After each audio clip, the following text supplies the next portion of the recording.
Hello everybody, and welcome to my review of The End of Oak Street, directed by David Robert Mitchell, who also wrote it. He of It Follows.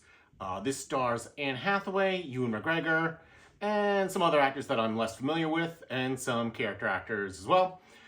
In this movie, which takes place in the 1980s, because I'm suspecting David Robert Mitchell did not want to deal with cell phones, we meet a suburban family who is struggling with some things that perhaps in the modern era might have been taken care of through therapy.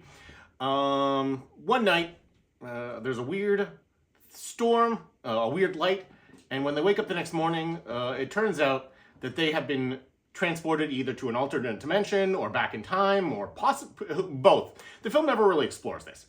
And then they must fight to survive while dinosaurs from this weird place attack them.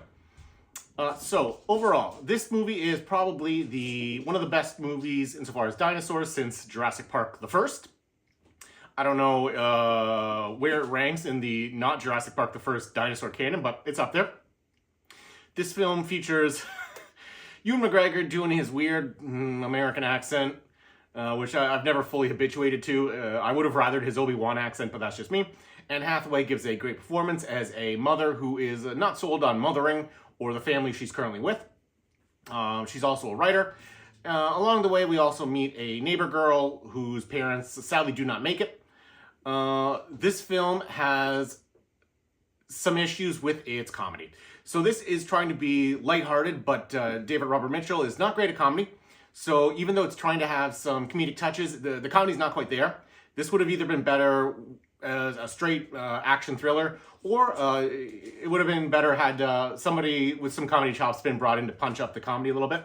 Overall, the action's pretty good, the CGI is pretty good, although I was disheartened when I discovered that a large chunk of this movie was going to be at night, which is, for those of you not familiar, CGI code for we don't have the budget to do the day shots, because CGI at night is much easier to work with than CGI during the day. The dinosaurs look great, they were feathered. I really enjoyed, there was some turtle dinosaurs midway through, which I really enjoyed. There is also, and I put this in my Letterboxd review, a moment in the film when Anne Hathaway takes a photo, a Polaroid, of Ewan McGregor holding a sledgehammer in front of two dinosaurs doing it, or going to the bone zone, as it were. And not the fossil bone zone, the actual bone zone. At the end of the movie, if you are the type of person who's watched a lot of sci-fi, a lot of timeline, or alternate timeline-based movies, you're going to have some real questions. Because, and this is where we're going to really dive into the spoilers now, at the end of the movie, or near the end of the movie, Ewan McGregor Prime perishes. And then all that's left are Anne Hathaway, son and daughter, and their friend neighbor girl.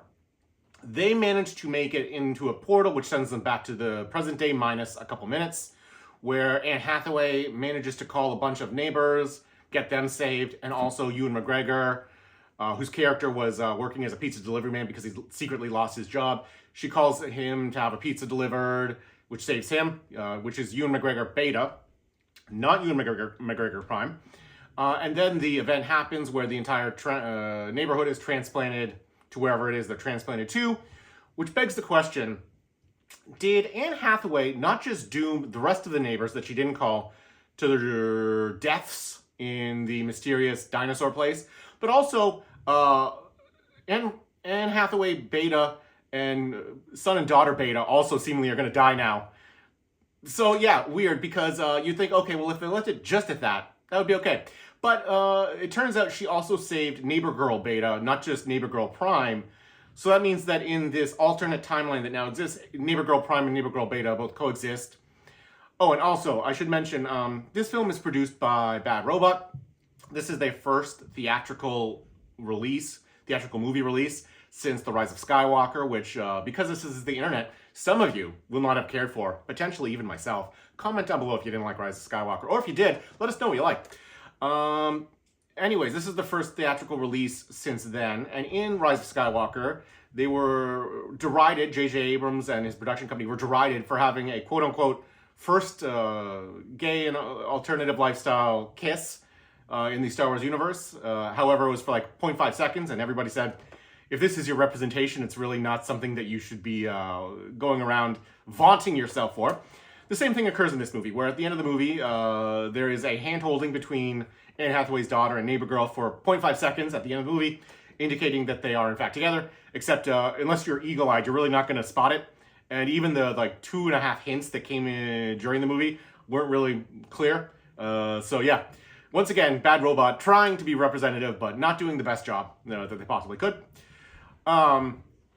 So, okay, overall, did I enjoy this movie? Yes. I would say on the yay, nay, or in between scale, this is a slight to moderate yay. I won't give it a full yay. It's maybe also a high moderate if you are not, as I was, as enjoying of the attempts at comedy or the lack thereof. I would say also this is probably going to be better viewed on a big screen. So if you can see this while it's still in theaters, please do. Because the CGI dinosaurs lose their charm once you start shrinking that down to phone-size screens. Let me know what you guys think in the comments. Like and subscribe, and I'll catch you in the next one.